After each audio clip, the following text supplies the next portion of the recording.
নমস্কার, সবাইকে স্বাগত নিউজদার পর্দায় আমাদের সেগমেন্ট অভিমুখে। আমি রয়েছি আপনাদের সাথে মীনাক্ষী। আমরা কিন্তু প্রায় প্রতিদিনই বিভিন্ন বিষয় নিয়ে আপনাদের সামনে তুলে ধরি এবং নবীন প্রবীণকে নিয়ে আমরা কথা বলি, বিভিন্ন ব্যক্তিত্বদের নিয়ে আমরা কথা বলি, আলাপচারিতায় যাই, বিভিন্ন বিষয়ে কথা বলি। আজকের যে বিষয়টা সেটা হলো প্রাকৃতিক কৃষি কাজ নিয়ে কিন্তু আমরা কথা বলবো।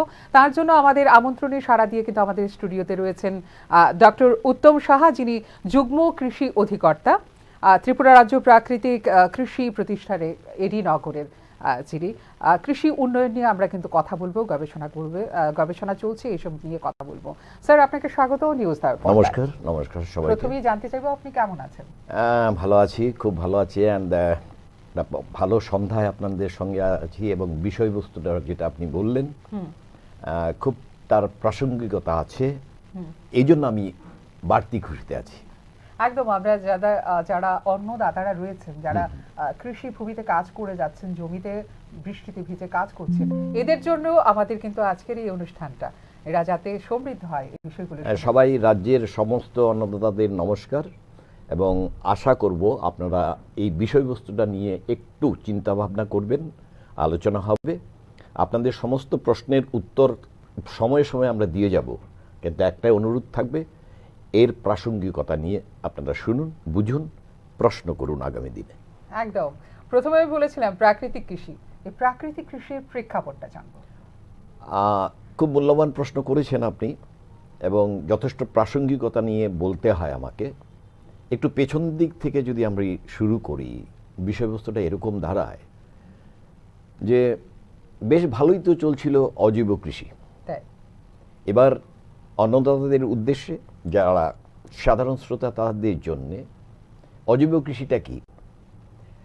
ইউরিয়া, সুপারফসফেট, পটাশ, বিভিন্ন ধরনের সার প্রয়োগ করে মাটিতে তার থেকে উৎপাদনটা তুলে নেওয়া চলছিল বেশ ভালো। স্বাধীনতার আগ থেকেও চলছিল, স্বাধীনতার পরেও চলেছে। তারপর কিন্তু একটা শিফট নিলাম আমরা, একটা পরিবর্তনে আমরা এলাম, সেটা কিন্তু জৈব কৃষি না, অজৈব নয়, এবারে জৈব কিছু সার ইত্যাদি ব্যবহার করে তুলব। তো প্রত্যেকটা জিনিসই প্রেক্ষাপট ছিল।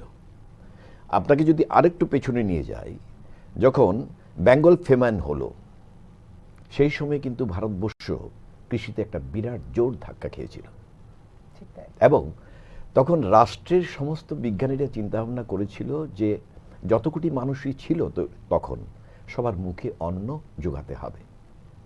সেই সময় কিন্তু আমরা ডেকে নিলাম এক কৃষি বিজ্ঞানীকে, যার নাম আপনারা সবাই শুনেছেন, প্রফেসর এম.এস. স্বামীনাথন। 60 দশকে 70 দশকে এই যে ফেমাইন দুর্ভিক্ষটা হয়েছিল, তাকে চ্যালেঞ্জ হিসেবে নিয়ে সারা ভারতবর্ষ কিন্তু উৎপাদনের জায়গায় একটা এসেছিল, যেটাকে আমরা বলি সবুজ বিপ্লব। কিন্তু এই সবুজ বিপ্লবের প্রাসঙ্গিকতা বা তার উপকার অপকার, এই জিনিসগুলো নিয়ে বিশ্লেষণ শুরু হলো 80 এবং 90 দশকে। খুব তো করলাম আমরা, ফার্টিলাইজার দিলাম, সার দিলাম, বিভিন্ন মাইক্রোনিউট্রিয়েন্টস পুষ্টিগুলো গাছের জন্য দিলাম। এবারে কিন্তু চিন্তা ভাবনা শুরু হয়েছিল, দেখি ফিরে দেখা যাক একটু মাটির পরিস্থিতিটা কি আছে। যখন আমরা দেখলাম, তখন দেখলাম যে পৃথিবী সৃষ্টির সময় যে মাটিটা ছিল, তারপর আমাদের মুখে অন্ন তোলার জন্য চ্যালেঞ্জটাকে কাছে নিয়ে যে কাজটা করলাম আমরা, অজৈব কৃষির কাজটা, তাতে উৎপাদন বেড়েছে। এটা ঠিক, সবার মুখে অন্ন দিতে পেরেছি, কিন্তু খুব নীরবে একটা মাটির মধ্যে বিপ্লব হয়ে গেল। মাটি হারালো তার উর্বরতা। সমস্ত কৃষক বন্ধু যারা, বা বাস্তুকারের যে বন্ধু কেঁচো, ইংরেজিতে আর্থওয়ার্ম, তারা কিন্তু আস্তে আস্তে চলে যেতে লাগলো মাটি থেকে। মাটিতে বিভিন্ন প্রজাতির জীবাণুগুলো আস্তে আস্তে মরতে আরম্ভ করলো, সরে যেতে আরম্ভ করলো। মাটির জল ধারণ ক্ষমতা কমতে লাগলো, ভয়ানক তাপমাত্রা বাড়তে আরম্ভ করলো, গ্রিন হাউস গ্যাস উৎপাদন শুরু হয়ে গেল। সারা বিশ্বে একটা নতুন করে পরিস্থিতি তৈরি হলো, আর সেই পরিস্থিতিকে বিচার করেই কিন্তু 70-80 দশকে আমরা সমস্ত বিজ্ঞানীরা বসে একটা জায়গায় চিন্তা করলাম, এবার মনে হয় কৃষিটার একটু ডাইভারশনের দরকার আছে। এমনি করে এলো জৈব কৃষি। এটা অজৈব কৃষি থেকে একটু আলাদা। অজৈব সার নয়, যে সারগুলো ল্যাবরেটরিতে প্রস্তুত করা হচ্ছে, যে নাকি কেঁচুর দম বন্ধ করতে সাহায্য করছে, যে নাকি মাটির মুক্ত জীবাণুদের পথটাকে আটকে দিচ্ছে, তাকে বাদ দিয়ে কিছু করা ভালো চলছে, আমাদের আছে, আমাদের রাজ্য আছে। কিন্তু তাতে দেখা গেল কৃষকদের আয়ের দিকটা কিন্তু একটু বেড়ে গেল, কৃষকদের আয়ের দিকটা একটু বেড়ে গেল। কিছুটা পরিবর্তন আমরা লক্ষ্য করলাম, কিন্তু কিছুটা পরিবর্তনের সঙ্গে সঙ্গে আমাদের যে এই এভার ইনক্রিজিং পপুলেশন, সেটার দিকে আমরা তাকিয়ে থাকি বারবার। ওই জায়গাটায় চিন্তা ভাবনা করতে করতে 2016 থেকে 18 সালে একটা নতুন চিন্তা ভাবনা শুরু হলো, যার নাম হচ্ছে প্রাকৃতিক কৃষি। কি করব তাতে? তাতে আর যাই করি, অজৈব সারগুলো, বস্তাগুলো ব্যবহার থেকে আমরা অনেকটা দূরে থাকব। আমরা জৈব সারের দিকেও ততটা মনোযোগ দেব না। তাহলে সভাপতি প্রশ্ন উঠবে, অন্নদাতারা প্রশ্ন করবে, সাধারণ লোকেরা প্রশ্ন করবে, আরে মশাই, গাছ তো বাঁচতে হবে, সেই খাদ্য তো দিতে হবে, রাইট? তাদের খাবার কোথায়? এবার আমরা যারা বিজ্ঞানীরা কাজ করছি, গবেষণা করছি, তার বারবার বলে দিচ্ছি যে একটা গাছের যদি খাবার XYZ হয়, আর সম্পূর্ণ XYZ খাবারটা যদি আমরা প্রাকৃতিক কৃষির মাধ্যমে দিতে পারি, আপনাদের কোনো অসুবিধা আছে? হাত তুলে জানান দিল, না স্যার কোনো অসুবিধা নেই। এবারে ঘুরে বলল যে স্যার অসুবিধা তো নেই, বলুন তো আমরা যা উৎপাদন পেতাম তা কি পাবো? এই রে প্রথম প্রশ্ন। এবং অন্নদাতাদের সেলাম করি আমি, ওদেরকে প্রণাম করে বলি আমি, দ্যাট হচ্ছে বিগ কোশ্চেন ফর দ্যাম। কারণ দেখুন, এই রাজ্যের কৃষকরা, এই রাজ্যের অন্নদাতারা, তাদের কি চাহিদা? একটাই তো চাহিদা যে স্যার আমাদের উৎপাদনটাকে বাড়ানোর কি কলাকুশলী আছে, কি প্রকৌশল আছে, সেটা চিন্তা ভাবনা করুন আপনারা। স্যার আমাদের আর্থ সামাজিক উন্নয়নটা করতে হবে, এ তো তাদের চাওয়া একটা। আর এটা মনে রাখতে হবে, সমস্ত অন্নদাতা ভাইদের বলছি, বোনদের বলছি, ভারতবর্ষের কৃষি সারা পৃথিবীতে কিন্তু দ্বিতীয় স্থানে চলছে। এবং শুধু দ্বিতীয় স্থানে নয়, কিছু কিছু ফসলে চায়না, আপনাদের যে প্রথম স্থানাধিকারী, তার থেকেও কিন্তু আমরা কিছু কিছু ফসলে এগিয়ে গেছি অনেকটা। আম, পেয়ারা, পেঁপে, অনেক কিছু আছে। কাজেই এই রাষ্ট্রের বিজ্ঞানীরা, কৃষি বিজ্ঞানীরা যখন ভাবনা চিন্তা করবে, তার প্রথম পয়েন্টটা হচ্ছে কৃষকদের আর্থসামাজিক উন্নয়ন। তো যথাযথভাবেই প্রাকৃতিক কৃষি নিয়ে যখন ভাবনা চিন্তা হচ্ছিল, গবেষণা হচ্ছিল, এই পয়েন্টটা কিন্তু প্রথম ছিল। এবং আমি ব্যর্থ ভাষায় বলি, আপনার উৎপাদন কমার কোনো চান্সই নেই। স্যার আর কি কি লাভ হবে? এটাও ভালো প্রশ্ন ছিল। আমি তখন বলছিলাম, আমরা সবাই যারা রাজ্য কৃষি গবেষণা কেন্দ্রে গবেষণা করছি, এই প্রাকৃতিক চাষে দুটো জিনিস খুব দরকার হয়ে গেছে। একটা হচ্ছে আধ্যাত্মিকতাবাদ, আর একটা হচ্ছে ভূমি মাতাকে ভালোবাসা, বিষ্ণু দেবতাকে ভালোবাসা। এই দুটো জিনিস আপনার থাকতে হবে। ব্যাখ্যা চাইছিল অন্নদাতা ভাইয়েরা, সহজ সরল সাবলীল ভাষায় ব্যাখ্যা দিলাম। দারুণ উদাহরণ দেওয়া হয়েছে যে আপনার মা, তার পিঠটা যদি সারাদিন পুড়ে যায় 12 ঘন্টা রোদে, আপনার কষ্ট লাগবে? বলছে হ্যাঁ, তার তো লাগবে স্যার। ভূমি মাতাকে আপনার মা ভাবুন তো। আর ভাবুন, দুটো বাদাম গাছের লাইনের মাঝখানটা আপনার মার পিঠটা, ওই পিঠটা সারাদিন রোদ্রে পুড়ছে, আপনার মা জোর জোর গলায় বলছে আমার পিঠটা জলে পুড়ে খাক হয়ে যাচ্ছে। ভালো লাগবে আপনার? না। নিশ্চয়ই না। মার পিঠটাকে ঢেকে দেবেন আপনি? হ্যাঁ স্যার, কি করতে হবে? কিছু না, প্রাকৃতিক বলেছি তো। তো প্রাকৃতিক যখন বলেছি, আপনার জমিতে আপনার বাড়িতে যে জিনিসটা আছে সেটা দিয়ে ঢেকে দিন না। একজন ধান চাষির সঙ্গে কথা হচ্ছিল। বাইদি ভাই, এখন ধান থেকেও ধানের খড়ের দাম বেশি হয়ে গেছে। বলছি, আপনার ধানের খড়টা কি করেন? স্যার, কিছু করি না, কিছু গাভী আছে খায়, উপরন্তু যে খড়টা রয়ে গেছে ওটা দিয়ে আপনার মার পিঠটা ঢেকে দিন না। অর্থাৎ দুটো সারি ফসলের মাঝখানটা যেটা খালি সেটাকে ঢেকে দিন। দেখবেন আপনার মা রাত্রিবেলা কথা বলবে যে এই হচ্ছে আমার যোগ্য সন্তান, আমার পিঠটা পুড়ে যাচ্ছিল, ও আমাকে একটা ব্ল্যাঙ্কেট বা কম্বল দিয়ে ঢেকে দিয়েছে, আজ আমি মুক্তি পেয়েছি বাবা, তোকে আশীর্বাদ করলাম। সেটা ভূমি মাতার প্রতি ভালোবাসা। আর বিজ্ঞান ভিত্তিক ভাষায় সেটাকে আমরা বলছি আচ্ছাদন, মালচিং। ঢেকে দাও। দেখুন, খুব সুন্দরভাবে আধ্যাত্মিকতাভাবে বিষ্ণু দেবতা, গরু, গাভী কে না শ্রদ্ধা করে? সেটা আমাদের রিচুয়ালসের সঙ্গে জড়িত আছে, ধার্মিকতার সঙ্গে জড়িত আছে, আমাদের ধর্মের সঙ্গে জড়িত আছে। আমরা প্রাকৃতিক চাষটা করব, আমরা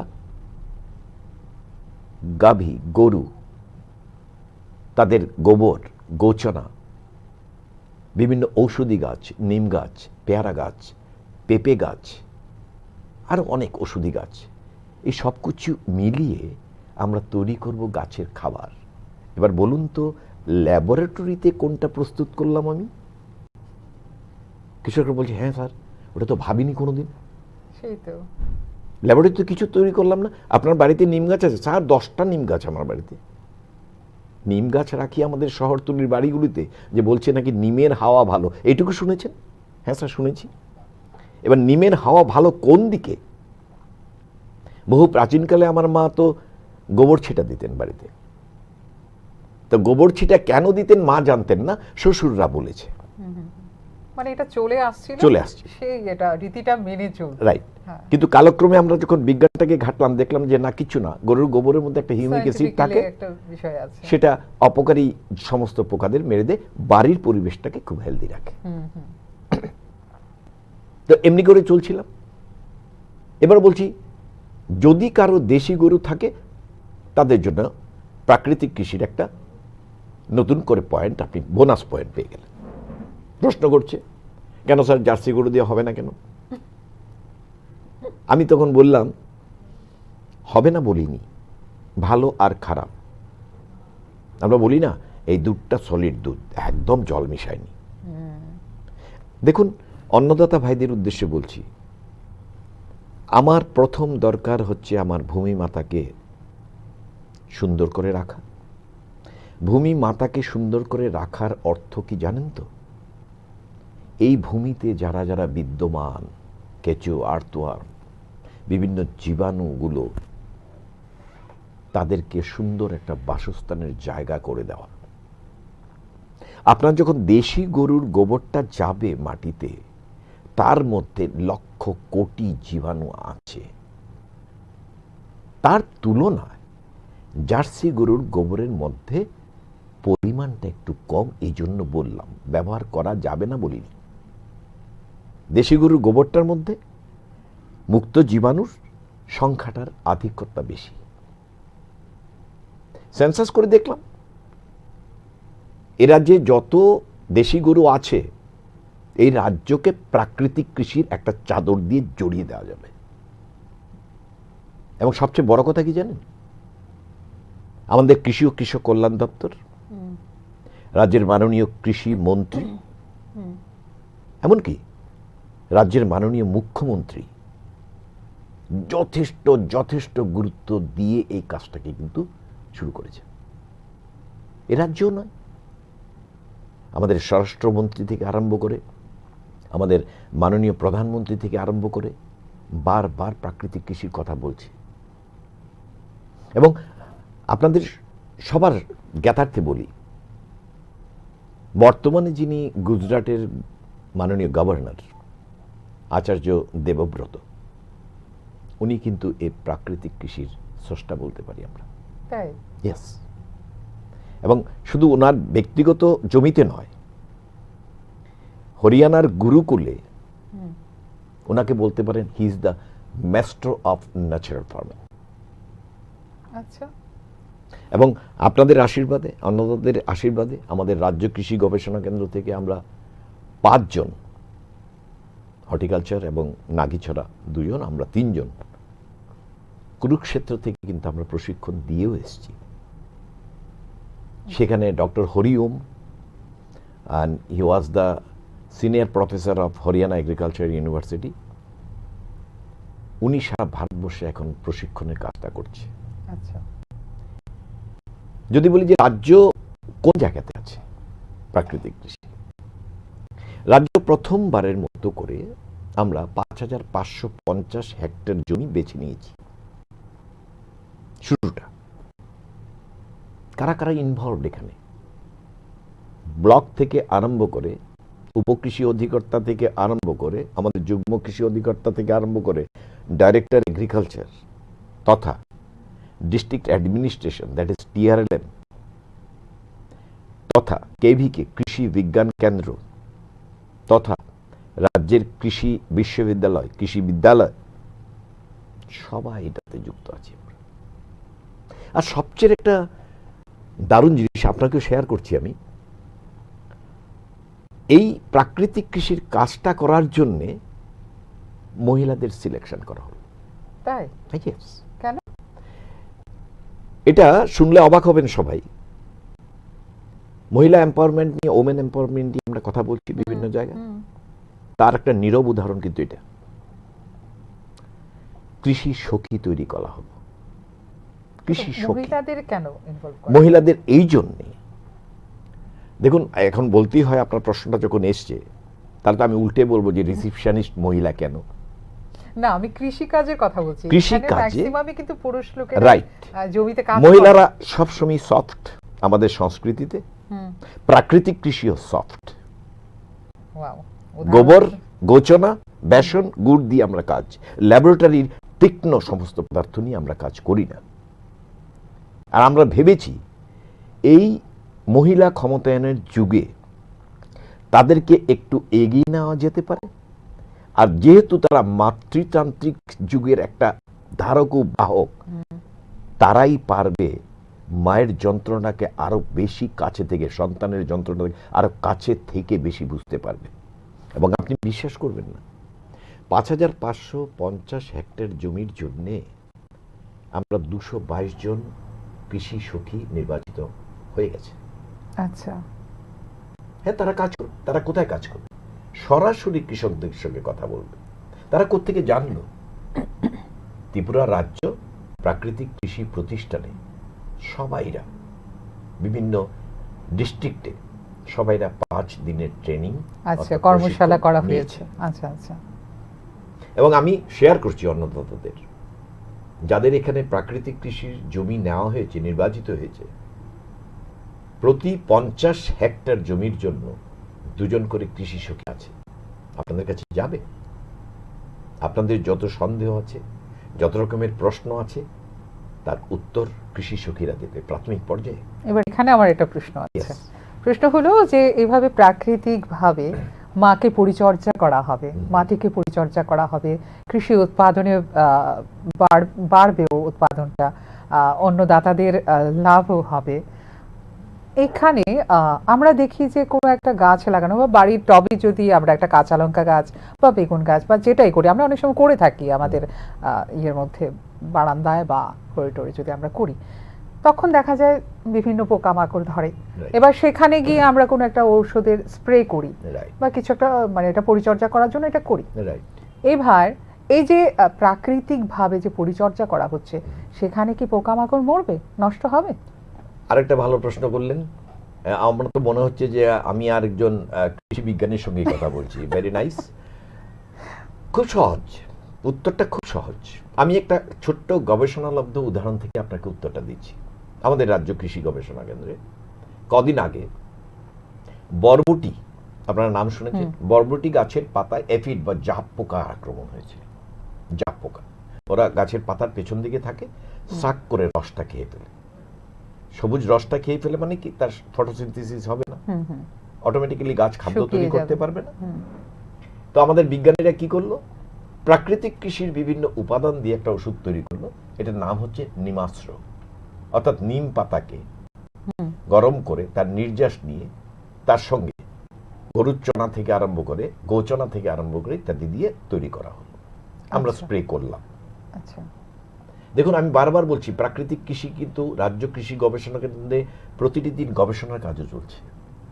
এবার দেখা গেল 10-15 দিন পরে আমরা যতটা আশা করেছিলাম ততটা কিন্তু হয়নি।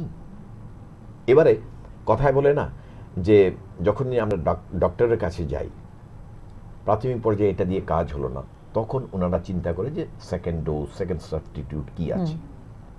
আমরাও সেকেন্ড সাবস্টিটিউট হিসেবে নিমাস্ত্রটাকে পাশে রেখে তৈরি করলাম ব্রহ্মাস্ত্র, যেটাতে কাঁচা লঙ্কা এটা? বাটা থেকে আরম্ভ করে আচ্ছা। রসুন থেকে আরম্ভ করে ইত্যাদি দিয়ে বানানো। আপনি বিশ্বাস করবেন না, স্প্রে করার ঠিক 7 দিনের মধ্যে 0 জাপ পোকা। তাই? ইয়েস। এবং আমরা কৃষি সখীদের থেকে আরম্ভ করে সমস্ত ভিএলডব্লিউ ভাই যারা আছে, গ্রাম সেবক ভাইরা, সবাইকে এই ভিডিওটা দেখিয়েছি যে দেখো, এই হচ্ছে নিমাস্ত্র, নিমাস্ত্র পরে এই অবস্থা, তারপর ব্রহ্মাস্ত্র, ফিনিশ। ব্রহ্মাস্ত্র, নিমাস্ত্র, হ্যাঁ, নামগুলো খুব তারপরে সুন্দর। ব্রহ্মাস্ত্র। দশপর্ণী, ব্রহ্মাস্ত্র, নিমাস্ত্র, অনেক রকম তৈরি। এবং গবেষণা কেন্দ্রে এর মধ্যে আমরা কিন্তু মোটামুটি এর প্রস্তুতিকরণ পর্যায়ে কমপ্লিট করে ফেলেছি। আচ্ছা। প্রতিটা ট্রেনিংয়ে দেখাচ্ছি এই ওষুধগুলো, এই খাবারগুলো কিভাবে তৈরি করতে হয়। দেখুন ম্যাডাম, আপনাকে বলছি, নিশ্চয়ই অন্নদাতারা শুনছেন, বিভিন্ন রাজ্যে কৃষির চরিত্রটা যদি এখন দেখেন, বিশেষ করে কেরালা, কর্ণাটকের কিছু উদাহরণ তুলে দিতে পারি আমি। এই যে পেস্টিসাইডাল যে রেসিডুয়াল এফেক্ট, তার থেকে কি না হচ্ছে, লিভার সিরোসিস থেকে আরম্ভ করে, ক্যান্সার থেকে আরম্ভ করে, আমরা তো খেয়ে যাচ্ছি। আরবানাইজেশন যেখানে আছে, আরবান পিপল যেখানে আছি, আমরা খেয়ে যাচ্ছি। বেগুনটা ভালো, ঝিঙেটা ভালো, পেঁপেটা ভালো, ফুলকপিটা ভালো, কিন্তু একমাত্র আমরাই জানি হয়তোবা পোকামাকড় থেকে এড়িয়ে যাওয়ার জন্য কতটা ইনসেকটিসাইড, ফাঞ্জিসাইড আমরা স্প্রে করেছি। এবং তারও কিছু নিয়ম নীতি আছে যে কতদিন আগে বন্ধ করতে হবে, না হলে তার রেসিডুয়াল এফেক্ট থাকবে।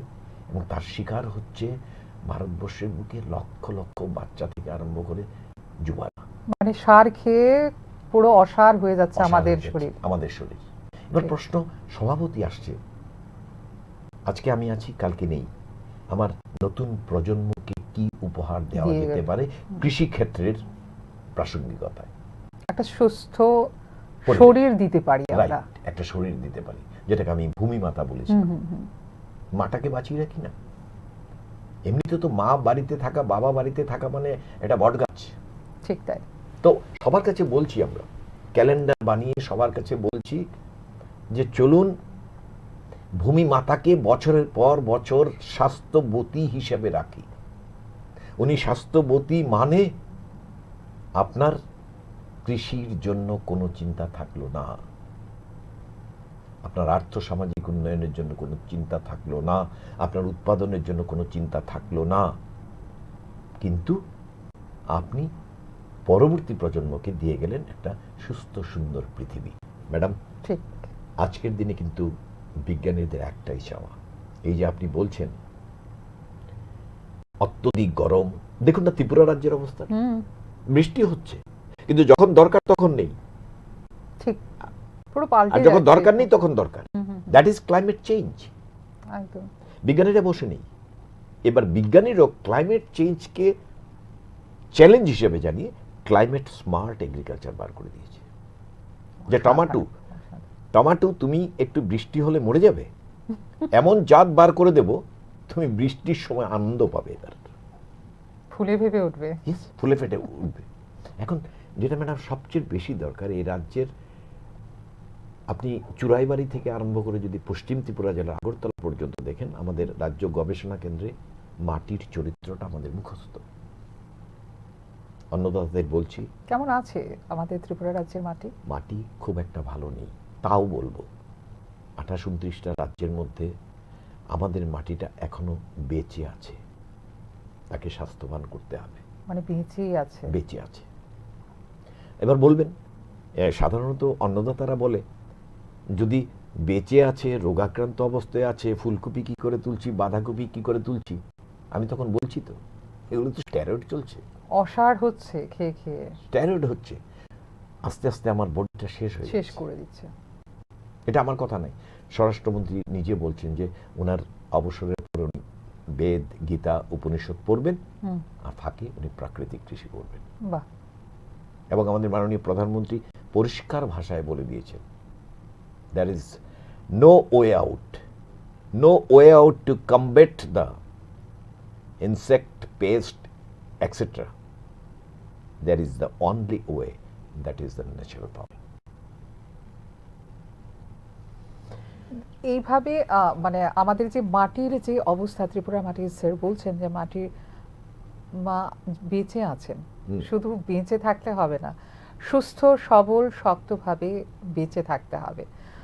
যার জন্য কিন্তু এই প্রাকৃতিক কৃষির এই যে শুরু করেছেন স্যারেরা, মানে এমনভাবে মাটিকে বাঁচিয়ে রাখার জন্য চেষ্টা করা হচ্ছে, আর যাতে করে আমাদের আগামী প্রজন্ম একটা সুস্বাস্থ্য নিয়ে বাঁচতে পারে, পৃথিবীর বুকে যাতে সেই সার খেয়ে খেয়ে অসার না হয়, সেই বিষয়টা কিন্তু দেখে যাচ্ছেন এইভাবে প্রাকৃতিক কৃষির মাধ্যমে। আচ্ছা, এই যে প্রাকৃতিক কৃষির প্রতিফলনটা এখন অবধি, মানে আমাদের যারা অন্নদাতারা রয়েছেন, কৃষক ভাইয়েরা রয়েছেন, প্রতিফলনটা কেমন পেয়েছেন এখন পর্যন্ত? খুব দারুণ দারুণ, কারণ এ রাজ্যের একটা আলাদা বৈশিষ্ট্য আছে। এখানের অন্নদাতারা, কৃষক ভাইয়েরা যথেষ্ট পরিশ্রমী, অর্থাৎ তাদের কাছে বার্তাটা কিভাবে নিচ্ছি সেটা কিন্তু একটা প্রশ্ন। এরা আসছে আমাদের গবেষণা কেন্দ্রে, ওদের সঙ্গে বসছি, কথা বলছি, এবং বলবো আপনাকে 222 জন কৃষি সঙ্গীদের সঙ্গে আমাদের হোয়াটসঅ্যাপে কথা হয় রাত্রিবেলা, ওরা কি করছে। আমি তো বারবার ওদেরকে বলছি, চ্যারিটি বিগিনস অ্যাট হোম। তোমরা তোমাদের বাড়ির ছোট্ট জায়গাটায় প্রাকৃতিক চাষবাসটা শুরু করো, ওই জায়গা থেকে তুলে না তোমাদের ডাটা শাকসবজিগুলো খাও, পরিবারের লোকেদের খাওয়াও, বোঝো প্রাকৃতিক চাষের ডাটাটা, এই যে স্বাদের মানে কতটা পার্থক্য তুমি বোঝো, তারপর তুমি বোঝাও তোমার প্রতিবেশীকে, because seeing is the believing. ঠিক। এবং সবচেয়ে মজার ব্যাপার কি ম্যাডাম, এই যে কেঁচুর কথাটা বলছিলাম, কেঁচু, মৌমাছি, এরা হচ্ছে সমাজের বন্ধু। একদম। কেঁচুর দেখুন অবস্থানটা কোথায় আছে আজকে থেকে 15 বছর থেকে আরম্ভ করে রাজ্য কৃষি গবেষণা কেন্দ্রে নাকি একটাও কেঁচু দেখা যেত না, এবং আমরা এখন কিন্তু দেখা যায় না। মাটির টবে আগে যখন গাছ লাগাতাম, একটু মাটিটা খুললে কিন্তু কেঁচু বের হয়ে আসে, রাইট, কিন্তু এখন কিন্তু এগুলো দেখা যায় না। নেই, এখন নেই না, শুধু এখন মৌমাছিরাও পালিয়ে গেছে। কোথায় থাকবে মৌমাছি যে ফুলের নেকটারটাতে মুখটা দেবে, সেটাই তো পেস্টিসাইডে ভরা। এবার ওরা বলছে চলো পালে, এটা আমাদের জায়গা নয়। এবার দেখুন কি কাজ হচ্ছে, ভূমি মাতাকে যখন কম্বল পুড়িয়ে দিলাম, জড়িয়ে দিলাম, কেঁচুদের কিন্তু কাজ একবেলা ছিল। কেননা ওরা রোদে ওপরে আসতে চায় না, দুটো কারণে, এক তো রোদ লাগবে, 2 নম্বর হচ্ছে পাখি ঠোকর দিয়ে নিয়ে যাবে। ঠিক। এবারে দেখুন, যখন ভূমি মাতাকে কম্বল জড়িয়ে দিলাম আমি, কেঁচুরা ভাবছে রাত হয়ে গেছে বোধহয়, চাদরের নিচে আমি যেতে পারবো, চাদরের নিচে যেতে পারবো, কারণ রাত হয়ে গেছে। কারণ I am very much habituated to do my work in night also. ও ভেবেছে রাত হয়ে গেছে, 24 ঘন্টায় রাত, সো ডাবল ওয়ার্ক করছে ওরা। এবার দেখুন, যখন ডাবল ওয়ার্ক করছে, কেঁচুর মাল্টিপ্লিকেশন রেট মানে প্রচুর পরিমাণে, আপনি 600 কেঁচু যদি ছাড়েন 1 বছর পরে এটা 60,000 হয়ে যাবে। আর আমরা ভাবছি কেঁচু তুমি যত বংশবৃদ্ধি করবে, আমাদের অন্নদাতাদের কাছে এটা একটা গিফট হবে। কেন? কেঁচু কিভাবে চলবে? মাটির নিচে টানেল করে চলবে, তো একটা সরু পাইপলাইনের মতো টানেল করে চলবে ও, ঠিক? এবার কেঁচু যখন চলছে, 4 জন কেঁচু টানেল করে 4টা টানেল তৈরি করলো, 40টা কিছু 40টা টানেল 40টা তৈরি টানেল করলো, তৈরি করলো, হ্যাঁ। 40 লক্ষ টানেল তৈরি করলো, আর ওই টানেলে বৃষ্টির জলটা ঢুকবে, ওই টানেলে বাতাসটা ঢুকবে। গাছ চেয়েছিল শুধু জল আর বাতাস, আর এই কন্ডিশনটাকে বলা হয় বাংলাতে ওয়াপাসা। আচ্ছা, 50% জল, 50% বাতাস। বাতাস। এইটা নাকি সমস্ত গাছের প্রিয় একটা পরিবেশ। লাস্ট ইয়ার অগাস্টে যেভাবে আমাদের এখানে ফ্লাড হয়েছিল, বন্যা Yes. হয়েছিল, পরিস্থিতি প্রচন্ড খারাপ ছিল। Right. ক্ষেত খামার কৃষি জমি একেবারে জলে, মানে আমি একটা জায়গায় গেছিলাম, নিউজ করতে গেছিলাম, তখন দেখলাম যে আমি প্রথমে ভেবেছি কি এটা কি নদীর কোনো জায়গা, এটা কি কোনো নদীর সামনে এলাম, আমার তো জানা মতো এই জায়গাটা তো কোনো নদী নেই। রাইট, কিন্তু তারপর পাশের বাড়িঘরের সবাই বললো যে এটা পুরোটাই ক্ষেত ছিল, রাইট। পুরো জলাকার জমে হয়ে গেছে, তখনই মাটির অবস্থা খুব খারাপ হয়েছিল।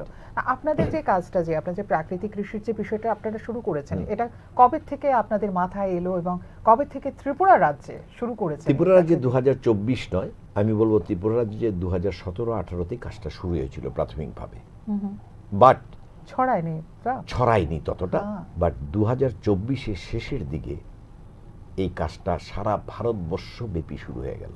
এবং আপনি শুনলে অবাক হবেন, গুজরাটের একটা জেলা পুরো জেলাটাকে প্রাকৃতিক কৃষির হিসাবে ঘোষণা করেছে। একটা জেলা, আমাদের জেলা থেকে কিন্তু অনেক বড়। ওই জেলাতে কোনো ইউরিয়ার বস্তা ঢুকবে না, একদম নিষেধ করা, একদম নিষেধ করা আছে। এবং সবচেয়ে মজার ব্যাপার যেটা কৃষক বন্ধুদের বলি আমি, আজকে থেকে 1 বছর 2 বছর পরে ভারত সরকার এই উৎপাদিত ফসলের সার্টিফিকেশন করবে, সংশ্লিষ্টকরণ। কি সার্টিফিকেট বুঝলাম না স্যার। সোজা আজকাল মল হচ্ছে, বিভিন্ন বাজার হচ্ছে, ই মার্কেট হচ্ছে। আপনি যারা ইউরিয়া সুপার ফসফেট পটাশ দিয়ে ফুলকপিটা করবে, তার দাম হয়তো 30 টাকা কেজি হবে, আর আপনারটা 60 টাকা কেজি হলে আশ্চর্য হবেন না? কেন? সারা পৃথিবী ঝুঁকছে এখন সুন্দর হেলদি অ্যাটমসফিয়ারের জন্য, ভালো খাবারের জন্য।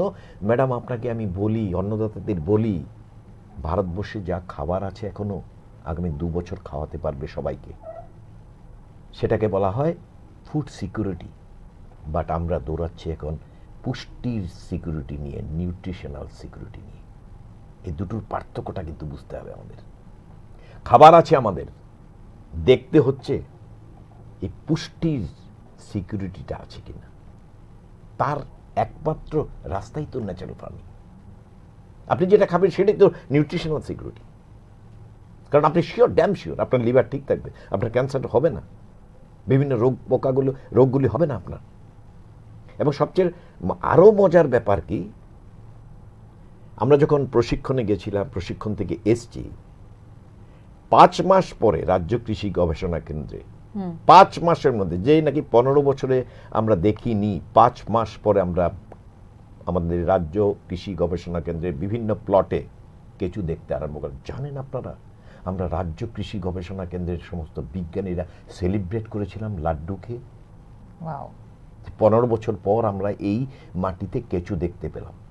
এবং আজকে আমি বলছি, যে কোনো অন্নদাতারা আসুন আমাদের এখানে, মাটিটাকে ধরুন, এরকম করে মুষ্টিবদ্ধ করুন, মাটিটা গুঁড়ো হয়ে পড়ে যাবে চা পাতার মতো। যেই মাটিটাতে 3-4টে ফ্লাওয়ার টিলার চালাতে হতো।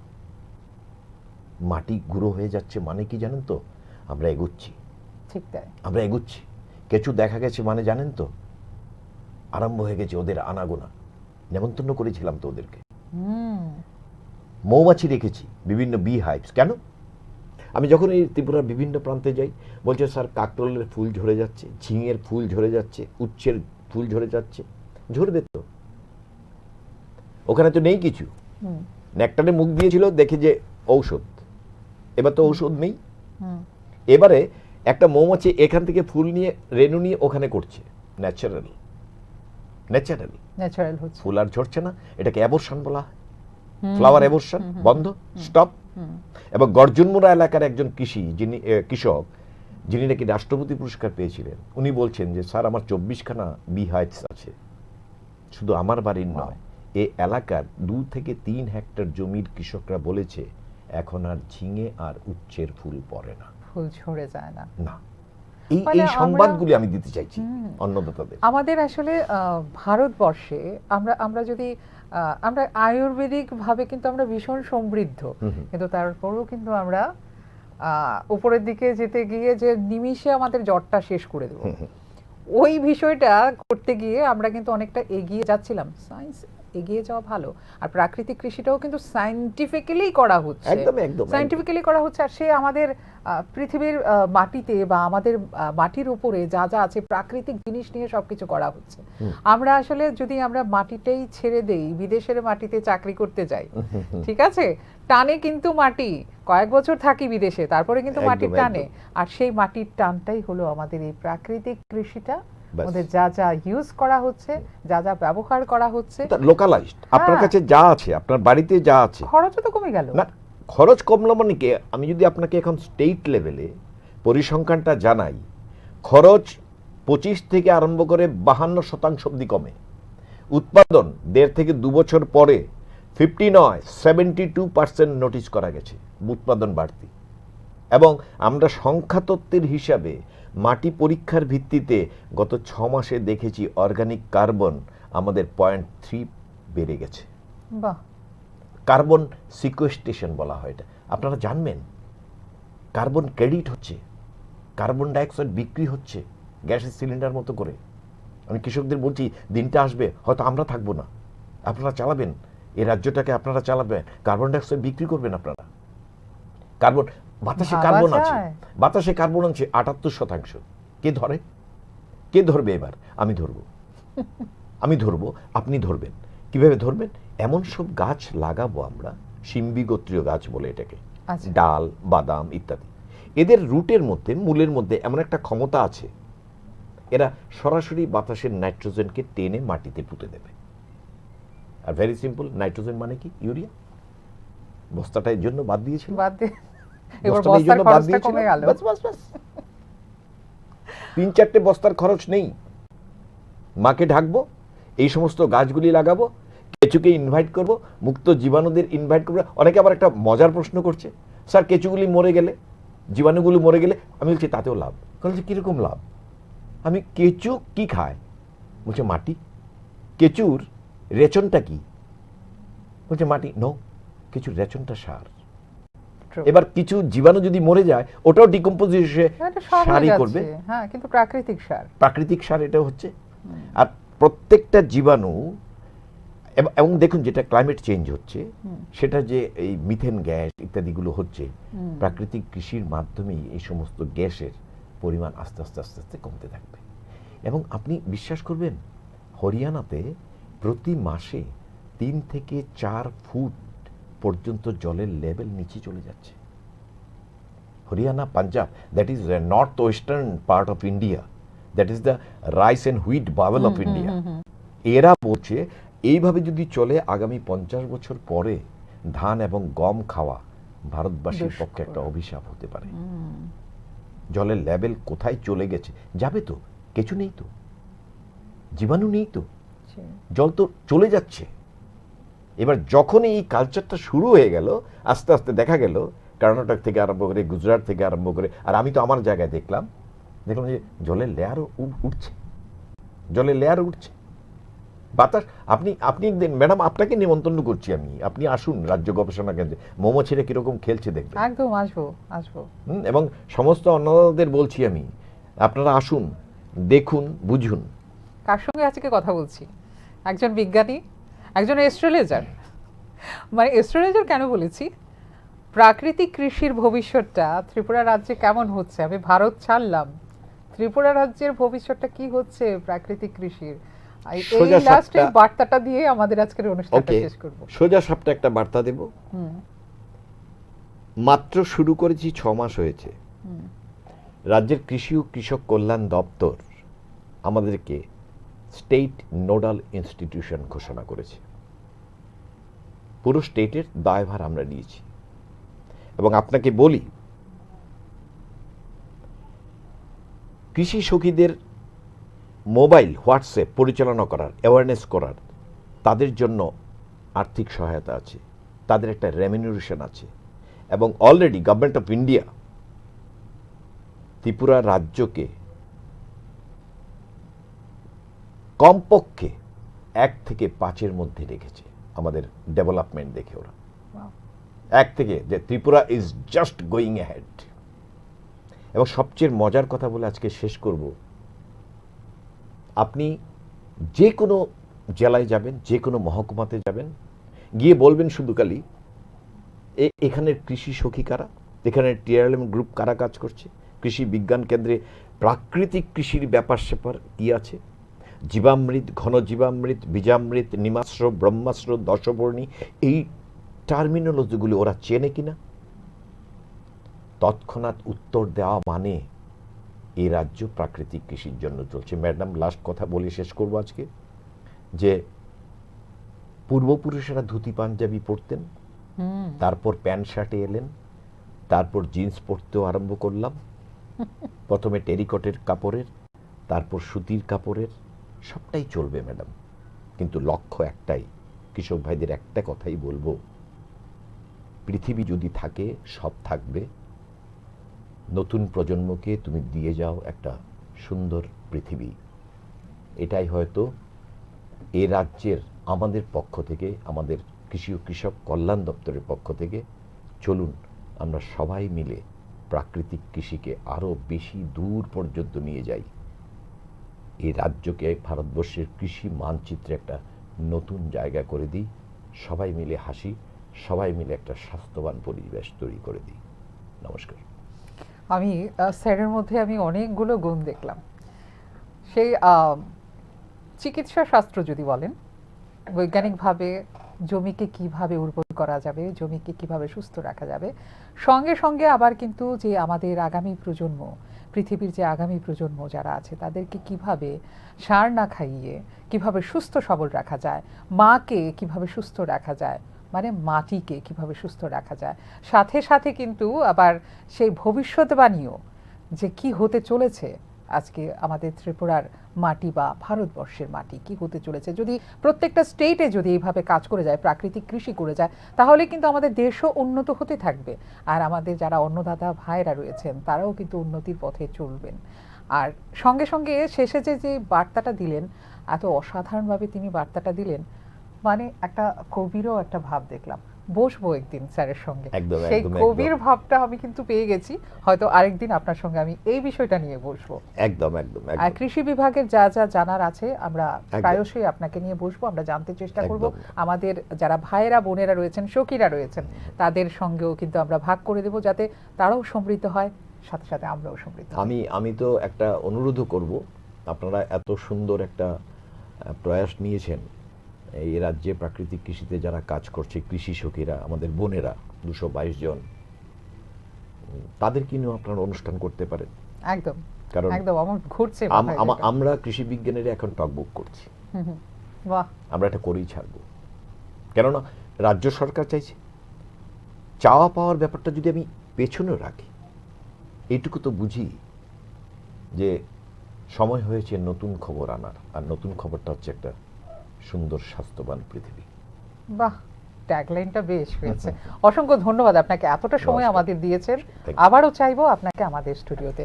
এখানেই শেষ করছি আমাদের অভিমুখ অনুষ্ঠান। কতটা আপনারা সমৃদ্ধ হলেন আমাদের আজকে যিনি অতিথি রয়েছেন তার কথায়, অবশ্যই আপনারা মেইল করবেন আমাদের। নমস্কার।